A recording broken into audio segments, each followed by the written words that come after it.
Welcome government officers. நமக்கு யூபிஎஸ்சிலேருந்து சிஎம்எஸ்க்கான notification release பண்ணியிருக்காங்க. அந்த நோட்டிஃபிகேஷனை பற்றி நம்ம இந்த வீடியோவில் டீட்டெயிலாக பார்க்க போகிறோம். இப்போ தான் நம்ம சேனலுக்கு நீங்கள் ஃபஸ்ட் டைம் வரவங்களா இருந்தால் நம்ம சேனலை சப்ஸ்கிரைப் பண்ணி வச்சுக்கோங்க. அப்போ தான் ஜாப் ரிலேட்டடாக நம்ம போகிற நோட்டிஃபிகேஷன் உங்களால் ஈஸியாக பார்க்க முடியும்.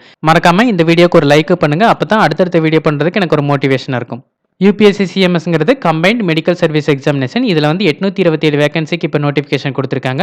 இதுக்கு அப்ளை பண்ணுறதுக்கு லாஸ்ட் டேட் 30/4/2024. ஸோ ஏப்ரல் 30 வரைக்கும் நீங்கள் அப்ளை பண்ணலாம். இதுக்கான அப்ளிகேஷன் எப்போ இருந்து ஓப்பனாக இருக்குன்னு பார்த்தீங்கன்னா 10/4/2024 ஓப்பனாக இருக்குது. ஸோ ஏப்ரல் 10 ஏப்ரல் 30 வரைக்கும் டைம் இருக்குது. டோட்டலாக 20 டேஸ் கொடுத்துருக்காங்க. விருப்பம் இருந்தால் நீங்கள் அந்த டேஸ்க்குள்ளே அப்ளை பண்ணிக்கோங்க. ஒன்லி ஆன்லைன் வழியாக மட்டும்தான் அப்ளை பண்ண முடியும். என்னென்ன போஸ்ட் கொடுத்துருக்காங்கன்னு பார்த்தீங்கன்னா medical officer grade in general duty, medical officer sub grade of health and service, assistant divisional medical officer in the railways, general duty medical officer in New Delhi municipal council, general duty medical officer group 2 in municipal corporation of Delhi. இந்த 4 post கொடுத்துருக்காங்க. இதில் assistant divisional medical officer இந்த ரயில்வேஸில் தான் அதிக vacancy இருக்குது. டோட்டலாக அதில் மட்டுமே 450 வேகன்சி இருக்குது. அதுக்கடுத்து general duty medical officer grade 2 in the municipal corporation of Delhi. இதில் வந்து உங்களுக்கு 200 போஸ்ட் கொடுத்துருக்காங்க.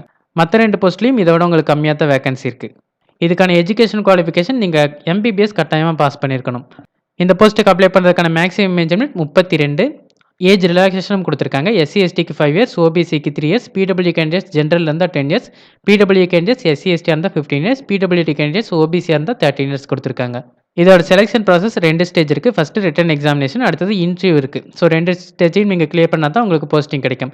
இதுக்கான application charges female SC ST PW கேண்டிடேட்ஸ்க்கு எந்த ஃபீஸுமே இல்லை. மற்ற கேண்டிடேட்ஸ் எல்லாத்துக்குமே 200 ரூபாய் ஃபீஸாக கொடுத்துருக்காங்க.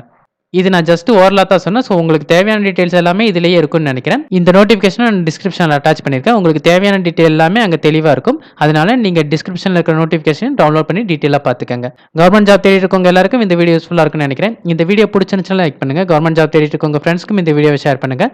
இந்த நோட்டிஃபிகேஷன் ரிலேட்டடாக வேறு ஏதாவது டவுட் இருந்தால் கமெண்ட் செக்ஷனில் கேளுங்க. மறக்காமல் சப்ஸ்கிரைப் பண்ணுங்கள். தேங்க்யூ.